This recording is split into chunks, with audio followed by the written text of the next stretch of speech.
at the University of California, San Diego. Born in Ukraine, trained in the UK, St. George's Hospital Medical School, University of London, and then working in the US for many, many years. And I serve as a vice president of ICUDDR. All of these kind of titles, they actually, frankly, don't mean anything to me. At my age, I really don't care anymore. But what I do care about is in teaching people, and this is what I do, and I do it not just in the United States, I do it all over the world, in teaching people, particularly in addiction medicine, like in any other field of medicine. You either do it right or you don't do it at all. Because training people is a very responsible thing. I work with medical students, they're very young kids, very bright. You can instill in their brain anything, all sorts of good things and all sorts of bad things. But anyway, I take teaching and training people very responsibly. We all know that the addiction training and addiction teaching is insufficient all over the world. I don't know about your countries, but in the United States, we are not doing a good job training physicians, psychologists, law enforcement people, policymakers in anything relevant to addiction medicine. Even in places where we do have some teaching hours or teaching curricula, in 99% of cases, teaching is didactic and frankly quite boring.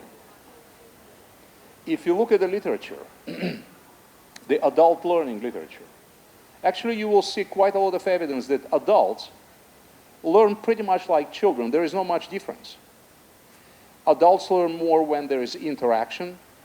They learn better and more sustainably if they play games, very similarly to children. The content is different, the complexity is different, but the processes are quite the same. So one of the things that I'm trying to do is to deviate from a typical traditional lecturing, I'm a professor, you are my students, I'm smart, you are not. I don't like any of these things. This is not effective. It's not because I don't like it. This is not effective. It's not sustainable. So I'm trying every time I have a chance to deviate from traditional teaching, traditional didactic lecturing, I'm doing that. And I'm thinking constantly about the ways to change the teaching to make, my teaching to make it more sustainable. So when I was thinking about this presentation, I was thinking about how I'm going to talk about the converting didactic presentations into interactive and making some fun. And then I said, why should I talk about it? Let's just do it. Let's do it. You will experience it yourself. Would you agree with me? I can guarantee you, you will be doing some work now with me for the next 40 minutes. You have my word. I can guarantee you I'm not going to ask you to do anything that is emotionally or physically unsafe. Okay? You have my word for that, so you don't have to worry about it at all. All right, so now the first thing I want you to do, I want you to look around the room and find one person that you don't know, and this should not be the person on your left or on your right. So you will need to get up. And do it quickly because we have very short time. Please find one person that you don't know and sit with this person. Folks, grab your chair and sit with this person. Do it.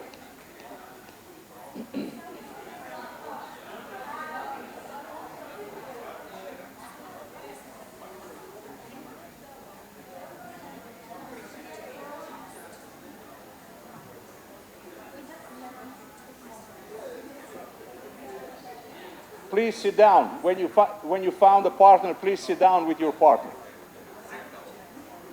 You may want to, I will give you 30 seconds, just introduce yourself. Do you have a partner? No.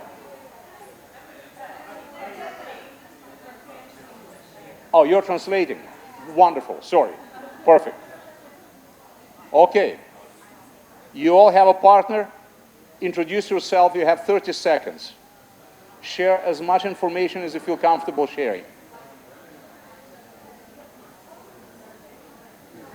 Now, Jalal, we will have fun. We will have fun.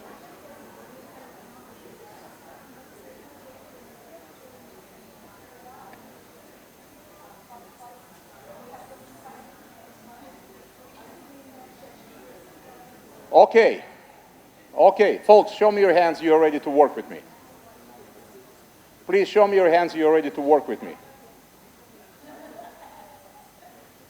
You're ready to work with me, right? Okay. All right. Folks, now I need your attention. I need your attention for a second. There is a very popular TV show, not just in the United States, I know that in many countries in the world for quite some time, for many years. Who Wants to Be a Millionaire? Do you know this game? You all know. Is there anybody here who doesn't know the game? Who had never seen this show? You don't know it. Okay, very quickly. There, usually on TV, you have participants playing with the computer or people. The computer will show you a question or a statement with 4 possible options to answer. You will have some time to think about it, and then you will give the answer, whatever answer you believe is the right one.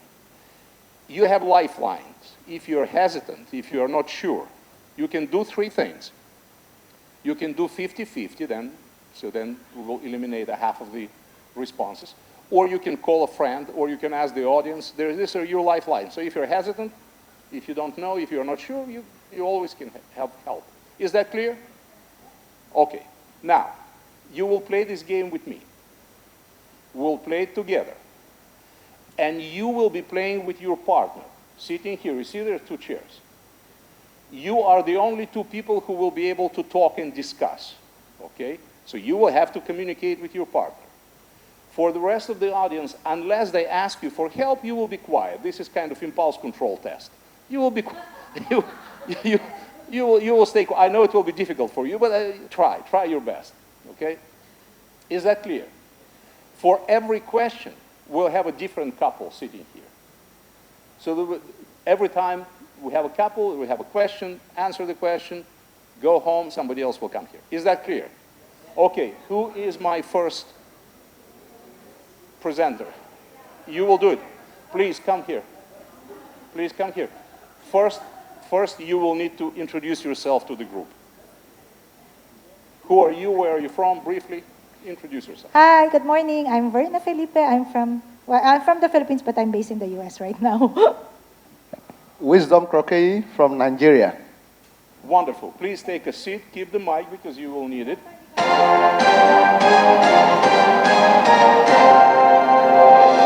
What is your question?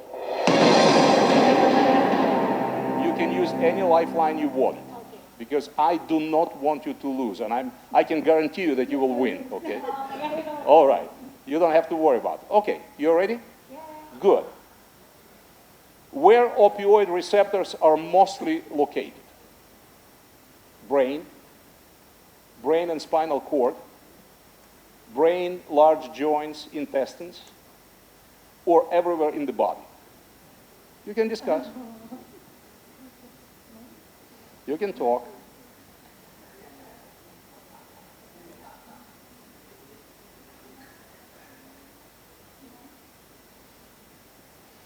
Remember, I'm just reminding you, you have real experts in the room. So if you are not sure, there are people who are the world best. Then you can ask help, you're entitled. Yes, you're ready? You go 50-50. Smart idea. Okay, I'm taking out A and B. So you're remaining C and D.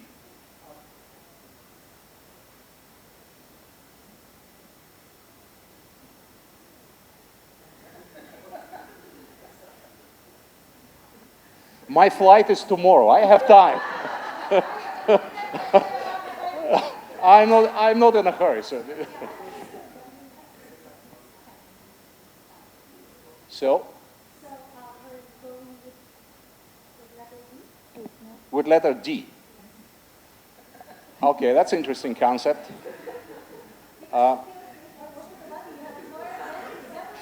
Let's think about it, folks. When people are in opioid withdrawal, what do they experience? Joint pains, diarrhea, right? Anxiety. Similar to arthritis-ish. Similar, yeah, very like flu, severe flu, but there is significant pain in the joints. Usually that's what, and do you know why? Because the opioid receptors are there. Don't tell anybody. So maybe you may reconsider your answer. C, this is the right answer. Good for you. Okay. Who's next? No, hold on. You will need to select the next couple. You're selecting these two people. Please come. Introduce yourself, please. You don't... What you can't see? You can move here. Just move here. Yeah. Okay, introduce yourself, please. Your mic is not working, I guess. Yeah. Yeah. I'm Solomon from Institute of Clinical Psychology, University of Karachi. And I'm Susanna, and I'm from the International Society of Addiction Medicine. Very nice. Please take a seat.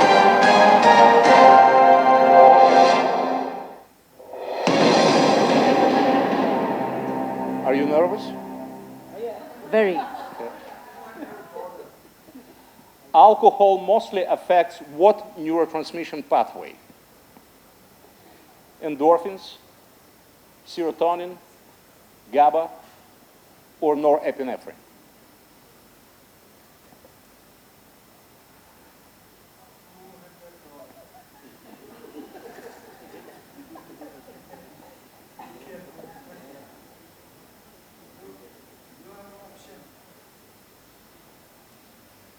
I don't know, nobody here had ever tried alcohol, I know that, for sure. They have no personal experience, but from the literature, you might have heard. So what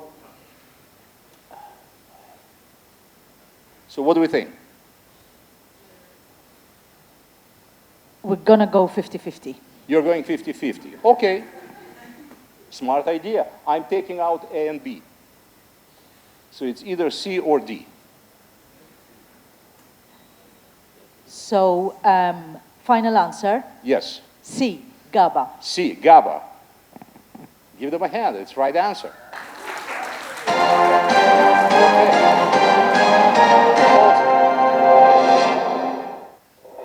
Alcohol is a brain depressant. GABA, gamma aminobutyric acid, is the major inhibitor in neurotransmitter in the brain. That's why alcohol, benzodiazepines, barbiturates, they all work on GABA in a very similar way.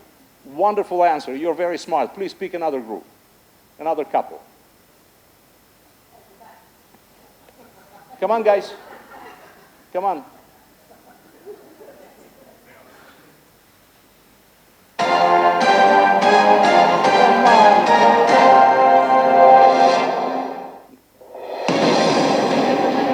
Please introduce yourself.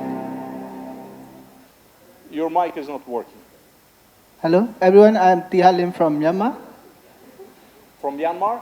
Wonderful. Yeah. Hello, I'm Aung Yunai from Myanmar as well. Okay, and they don't know each other. Okay, please, take a seat. All right, here is the question. The typical daily dose of methadone for maintenance treatment is what? 80 to 120 milligrams, 120 to 140, 30 to 60, or 160 to 200 milligrams. What is the typical average dose of methadone for maintenance? Yes. 80 to 120. Is this your final answer? Beautiful, because this is the right answer. Pick somebody else.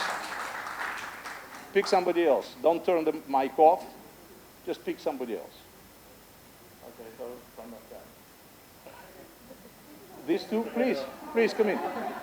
Come in, guys. Come, introduce yourself, please.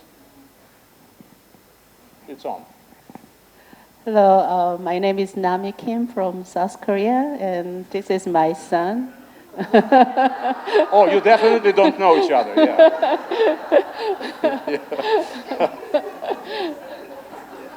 This is, folks, this is a teachable moment, by the way.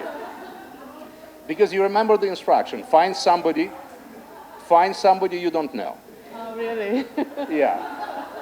So when our patients do not follow our instructions and we get really upset, think about, do we follow the instruction? Okay? Okay, here's the question for you. What medication is used in treatment of amphetamine use disorder? Methadone, buprenorphine, naloxone, or there is no medication? You can discuss. You're the only ones who can discuss. They are doing the impulse control test. You are discussing.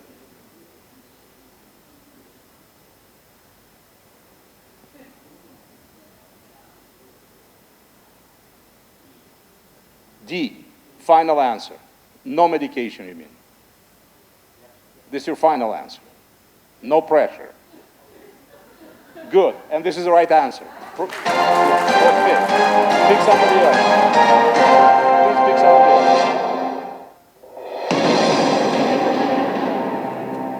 Come on, guys. Please introduce yourself. Get the mic.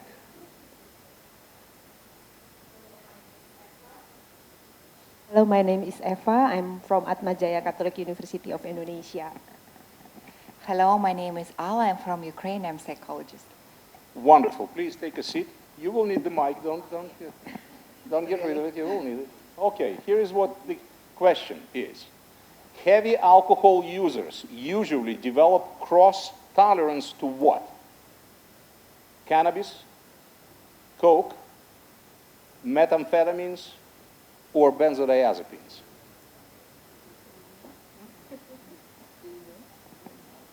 You can chat. You can chat. You can talk. You want 50-50? Okay, that's wonderful. I'm taking A and C out. So the remaining answers are B and D. Do you know what is cross-tolerance? Let's start with that. Cross-tolerance, when people take 2 or more substances, they increase the effect of each other. So 1 + 1 = 7 in that case. So that's what.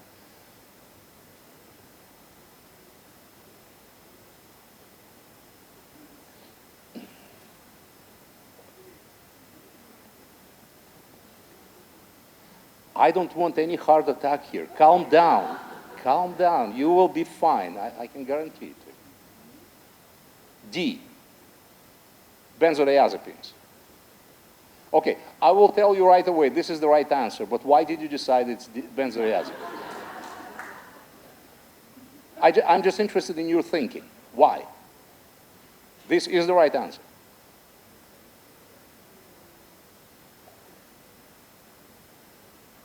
Use the mic.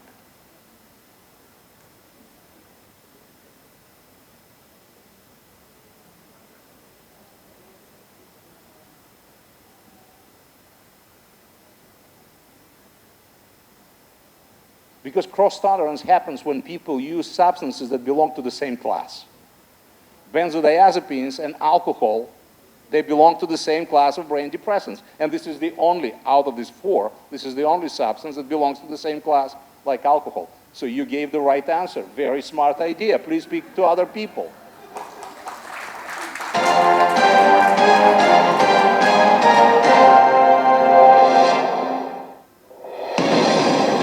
All right. You're Dr. Risa, I guess. I know you for many years. Please introduce yourself.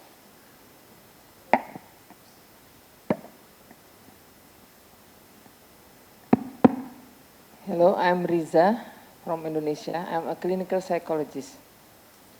I'm Roshan. I'm from India. I'm Associate Professor of Psychiatry. Wonderful. Okay. So here is the question for you. This is actually a statement. It's not a question. It's a statement. People can develop substance use disorder after a single drug use. This is a statement. True. False. Only if they use opioids. Only to amphetamines.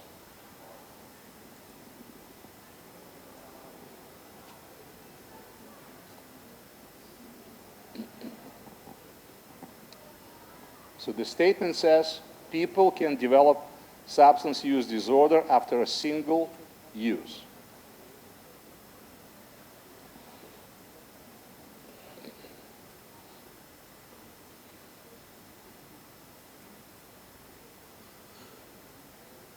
What do you think? We try to be confident. Okay, that's a good idea. Your answer is B, false. Okay, I will tell you right away that this is the right answer, but why did you decide it's B?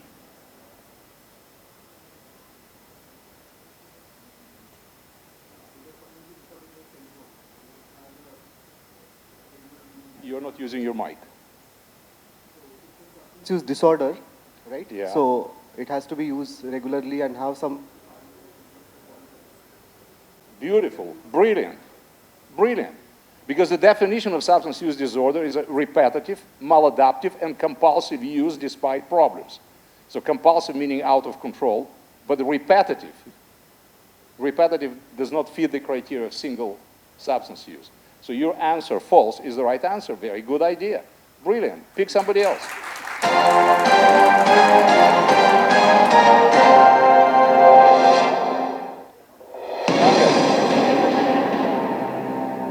Introduce yourself, please.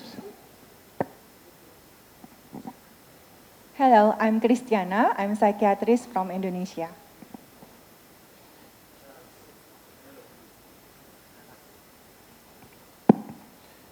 I am Charles from Nigeria.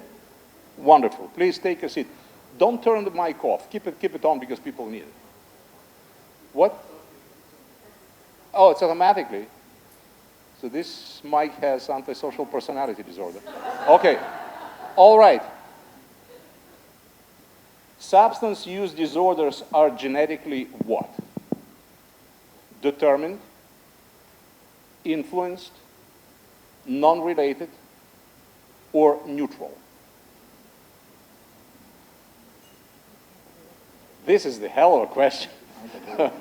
Yeah, I know that, but I mean, there is an incremental increase in the amount of money people can win, so the complexity of the question goes up. So, we go with B. You're going with B, influenced. This is the right answer, but why did you decide B? Because genetical disposition is not the only determinant of substance use. There are other factors. Brilliant. Brilliant. Genetically determined condition means that if you have a bad combination of typically recessive genes from both biological parents, you will develop the disease no matter what. Example, the cystic fibrosis, the Huntington disease. I mean, it has nothing to do with your lifestyle, education, nutrition. It's unfortunate. You got a bad luck, that's it. This is genetically determined. Genetically influenced condition means that if you have a family history of a problem, you're more vulnerable to develop the same problem like diabetes, breast cancer, hypertension, some forms of asthma, but this is not 100% because there's some other factors too. So your answer is absolutely accurate. Good for you. Pick somebody else. Come on, gentlemen. Thank you. Please introduce yourself. Hello, good morning. I am Sajid Iqbal. I am from Pakistan. I am a clinical psychologist. I'm Valentine from Nigeria. I'm a neuropsychologist. Wonderful. Please take a seat. Pharmacotherapy of substance use disorders is effective most of the time by itself, most effective with psychoanalysis, most effective if combined with psychosocial treatment, or not effective unless adjusted for body mass index. Absolutely. We go for C. You're going for C? Yes. Absolutely. Yes. You're convinced? Yeah, absolutely. Good for you. Okay. All right. Pick somebody else, please.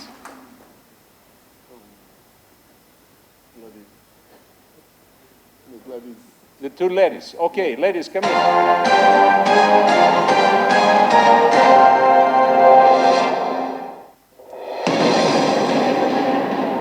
Please introduce yourself. My name is Irina Pinchuk. I am psychiatrist from Ukraine. Yeah, and I'm Gladys from Kenya as a counseling psychologist. Wonderful. Please take a seat, ladies. United Nations International Drug Conventions commit governments to implement a prohibitionist regime. This is the statement. False, true, only for opioids, or only for stimulants. Can I give you a hint? Ladies, can I give you a hint? Right now, it's just pure luck for you. Dr. Gerald Tawfiq, who is the president of INCB, is here in the room. I guess he knows the answer. Because this is what he's responsible for, okay? So if you have any level of hesitation, if I was you, I would call a friend. I would call yeah. We're asking 50-50. You want 50-50? Excellent idea. All right, I'm taking out C and D.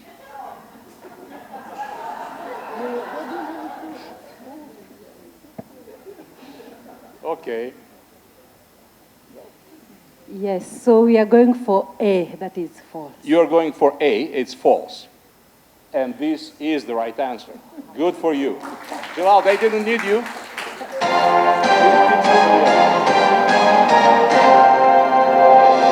Yes, we are picking the group at the end. Say it again? Yes, the group at the end. The two gentlemen? No, the gentleman and the lady. The gentleman and the yes. lady, please. Wonderful.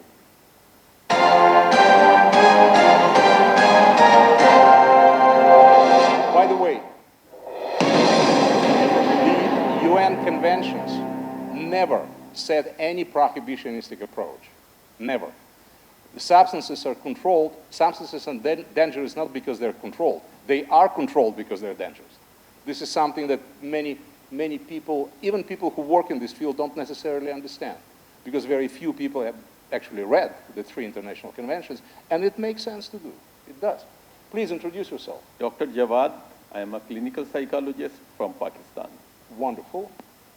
Yeah, my name is Lekana, psychiatrist from Cambodia. Wonderful. Please take a seat. The most commonly used drug in the world is what?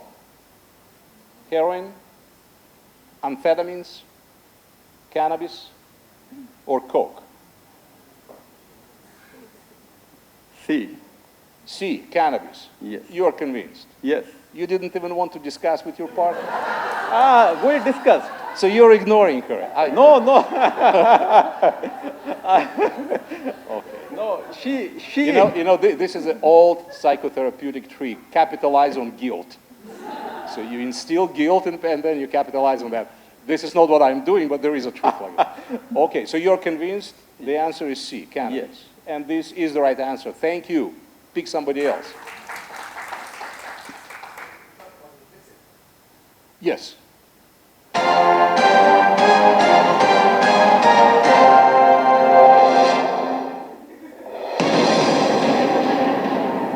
I deliberately did not put alcohol here because it was pretty clear. That would be, and tobacco, that would be pretty clear. Hello right, everyone. Right, but this alcohol is is clinical not psychologist from Pakistan. I am Nurul Zaman from Pakistan. Wonderful. Please take a seat, gentlemen. We never met. Okay, here is the statement. The data suggests that use of cannabis increases violence. This is the statement. True, only in some countries. False, only in high doses.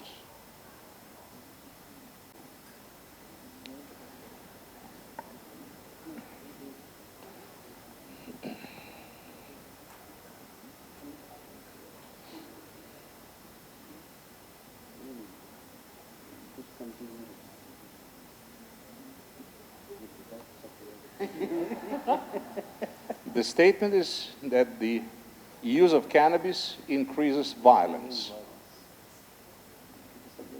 Is this true? It's not true? Or? We'll go for 50. You want 50-50? That's a brilliant idea. I'm taking B and D out. That's a wonderful idea.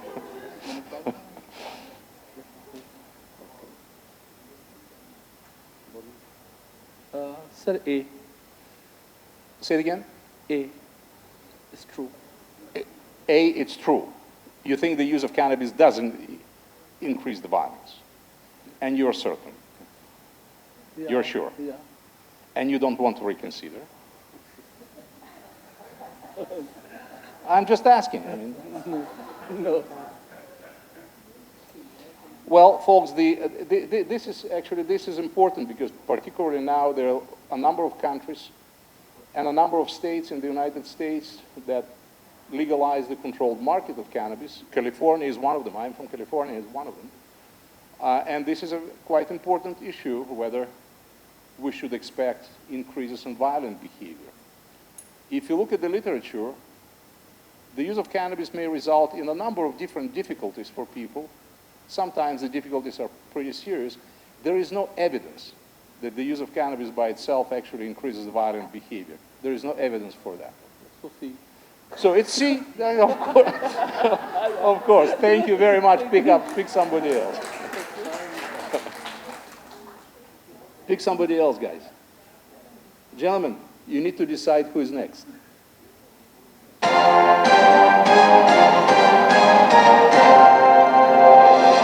Okay.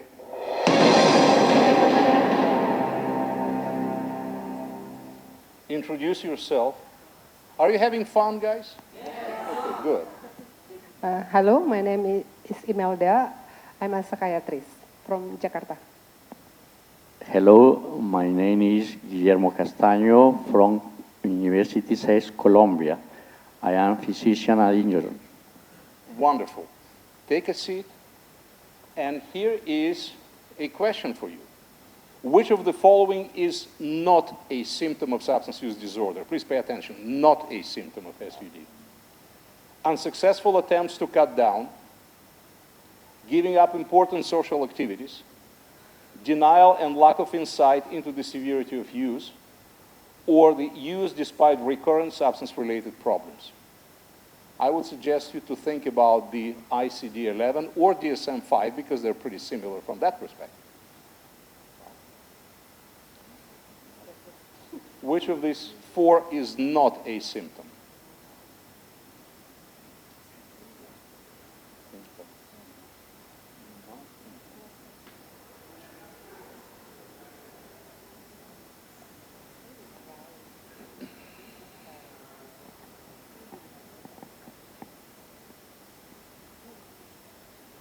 They are not nervous at all. I'm looking at their faces. They look so calm and composed. So, I think it's C. C. C. This is your final answer. Yeah. Wonderful, because this is the right answer. Good. Pick somebody else. Over there, and at the end. No. The two gentlemen? Yeah, the two gentlemen. Come on, guys. Let's talk. Get the mic, introduce yourself. Tell us the most embarrassing story of your life. Please, go ahead. I'm Charles from Nigeria, not an embarrassment. No. I am Brad, psychiatrist from Indonesia. You're from Nigeria, from where in Nigeria? University of Nigeria. University of Nigeria. I've been to Nigeria, Abuja, Lagos several times. Yeah. Okay. Here is a statement. Drug use in school children can be prevented by providing lectures about the danger of drugs. True, false, only in middle schools, only provided by Igor.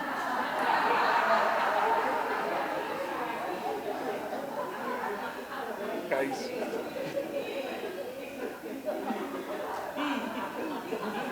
It's a successful impulse control right here. This audience Okay. You want to ask the audience? The audience is evil. Say it again. They are evil. You have lifelines if you want to. I would think it's A, right? Say it again. A. You want to say A? Yes. How about you? Do you have the same opinion? Yeah, the same. You do? Yeah. Okay. Are you familiar with the United Nations International Standards of Prevention? Have you heard about this document? No. The United Nations in 2016, the UNODC, in 2016, they had done a tremendous amount of work, doing, in fact, a systematic review of thousands of studies on what type of prevention activities in schools actually can give you some effect and which ones are ineffective and we need to just stop doing that. What they found, and actually this is not the only finding, many other studies have found pretty much the same, that giving kids classes about how bad it is to use amphetamines as if they don't know. Doing that, actually the impact is zero. And the most effective prevention programs are the ones that actually don't deal with drugs at all. They deal with assertiveness, decision-making, problem-solving, parenting, and many other communication skills, and many other things. So the answer to this statement is actually false. And in your countries, if you are asked to do prevention and go to school and tell kids that they should not be doing heroin, please don't waste your time, okay? Wonderful answer. Pick somebody else.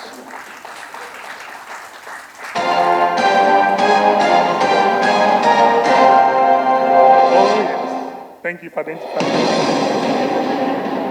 Please come in. Sherry. Okay, we have only two questions Hi, left. I'm Sherry Larkins. I'm from the University of California, Los Angeles, and I'm a research sociologist. I am Abdul Wahid Tabish, psychotherapist from Pakistan. Wonderful. Please take a seat. Here is the statement. That's an interesting statement. Use of Ritalin in children with ADHD, attention deficit hyperactivity disorder, increases the chances of stimulant abuse later in life. This is the statement. True, false, only in high doses, only in girls.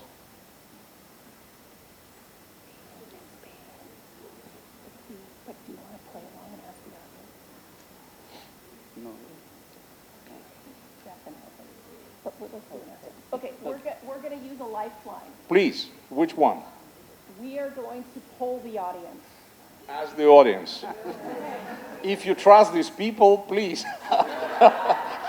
ask the audience. If you think this is true, raise your hand. Okay, we have one. If you think this is false, raise your hand. Ooh. If you think only in high doses, raise your hand. If you think only in girls, raise your hand. Okay, we're going to go with the audience, B. B. And this is the right answer. Thank you, audience. Thank Pick you, somebody audience. else. We just Folks, won 500,000. Yeah. I'm going to have Lori Crum and Shelley. Okay.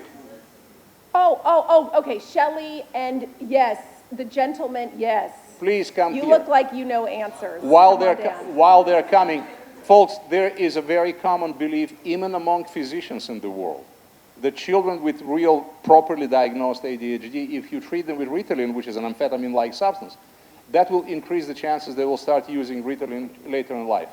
Absolutely no evidence for that whatsoever. It has been studied in hundreds of studies. So when you actually, if we don't treat ADHD, that will increase actually the chances for all sorts of problems. All right? Please introduce yourself. My name is Musawir Ali. I am from Pakistan. I am a clinical psychologist currently doing PhD. Wonderful. Here's my partner. I'm Shelly, a psychiatrist from Indonesia. Please take a seat. This is the last question. It's $1 million question, folks. They must be pretty brave. Okay. That's a dramatic music. should be dramatic. $1 million. If they lose, all right. What is the cost effectiveness of drug demand reduction return on investment? 1 to 7 in dollars. 1 to 3, 1 to 15. DDR is not cost effective. A return on investment means if you invest $1, how much are you going to get in return? That's what cost effectiveness means.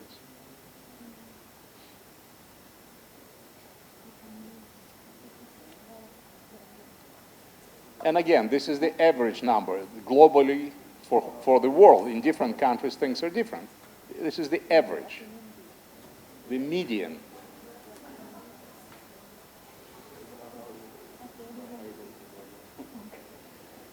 So we want to ask the audience. Please, go ahead, ask the audience. And after this, can also choose 50-50, yeah?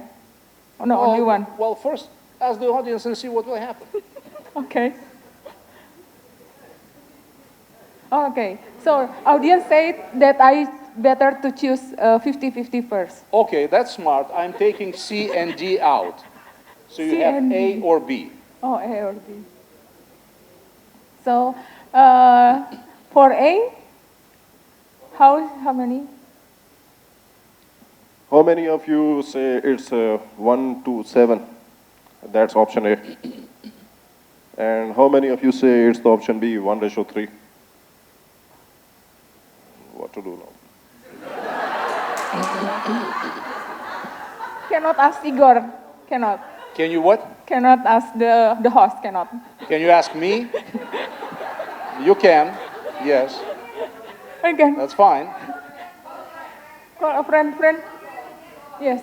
Igor. You want to call a friend? Yes. My phone is busy.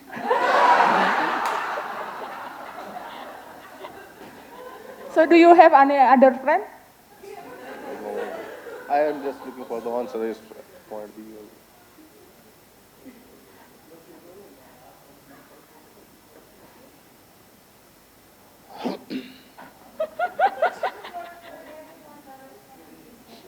Seven. 1 7?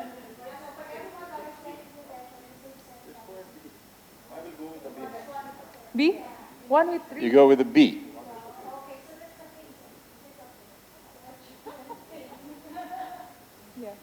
Well, this, again, there might be different readings and different ideas. In general, globally, all over the world, different countries are different. But the average, the mean savings, for every dollar invested in drug demand reduction, we are saving $6.5 to $7 in return. This is the average cost effectiveness. Even the greediest Wall Street banks will consider that a good investment, okay? Thank you. You just won $1 million. Okay. All right, folks. Thank you. So I just wanted to show you a different way of teaching. And it does have some educational value. I work with my students. I have tons of these kind of things developed over many years.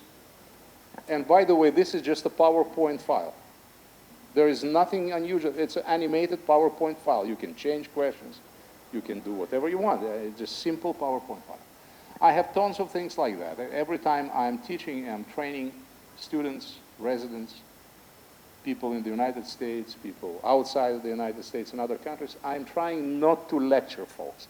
Lecturing is the least effective way of technology transfer. Sometimes it's important to give people instructions. So you might need some lecturing didactic part in your teaching process.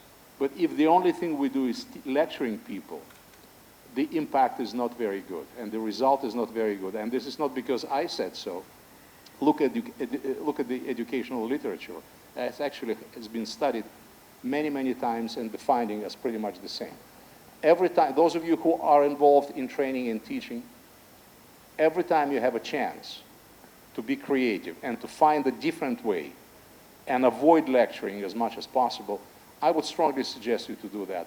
That will increase the sustainability and will increase the impact of your teaching, and it will be fun. All right, questions, comments, ideas, anything you want to share? We have 2 more minutes. Yes, please.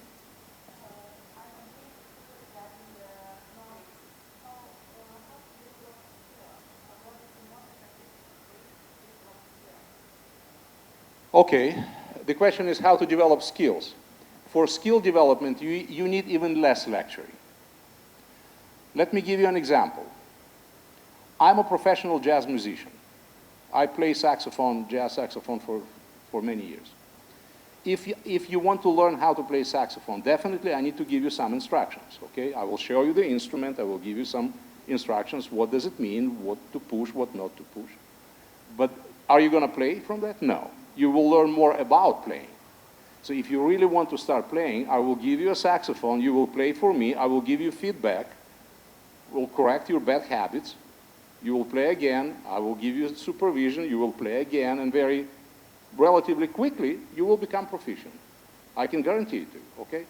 So when we build skills, you need even less lecturing. You do need some instructions, but you need to help people to practice it. And practice it with your supervision, with your guidance, with your support, and then they will become proficient. Make sense? Yes? Have you had much difficulty in meeting learning objectives?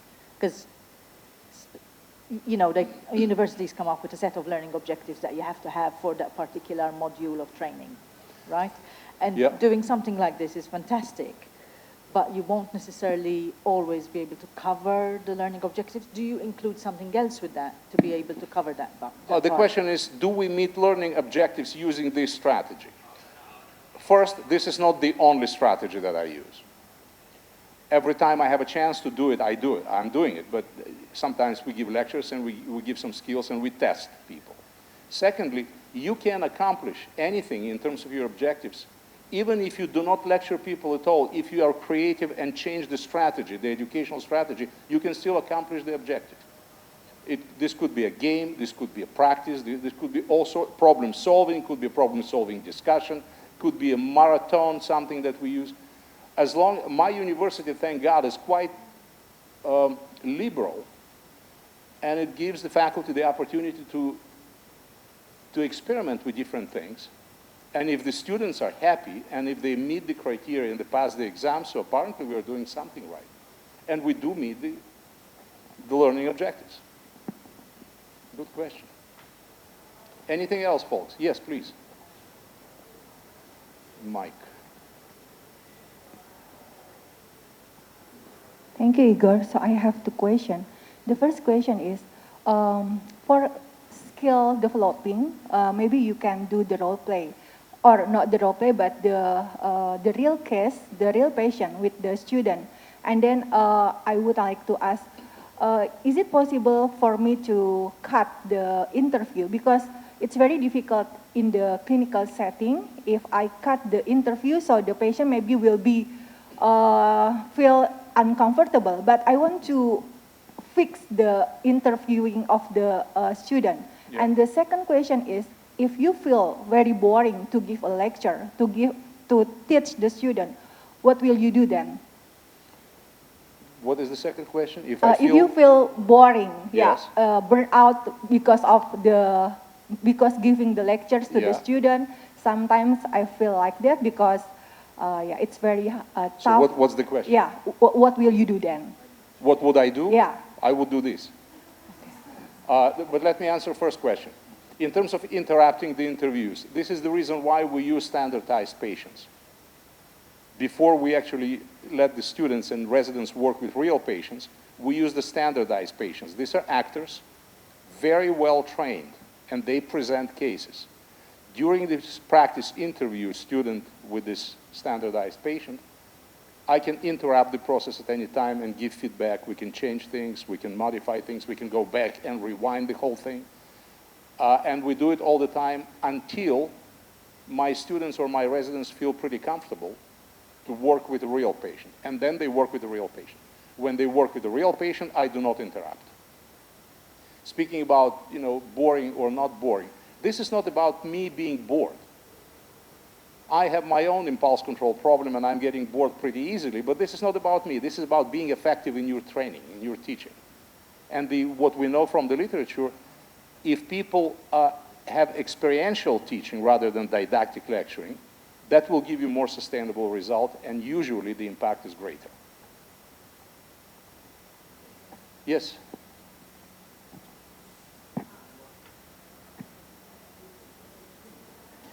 I'm wondering how I can adapt this to, most time we have a class of 100, 120. Mm-hmm. And the number, and then you have a space of 1 hour. This might not cover the curriculum that you are asked to deliver within that 1 hour. Well, it would be difficult to do with 100 people, at least for me. I would experience some difficulty. The group is too large. You can still do some small group discussions. You can do some small group role play with the assignments for each group, small group member. You can do a lot of different things, but working with 100 people at the same time is difficult. Okay, folks, we need to stop. I want to thank you. I just wanted to illustrate a different way of teaching people that has some educational value and still has some fun in it. Thanks a lot. Good luck to all of you.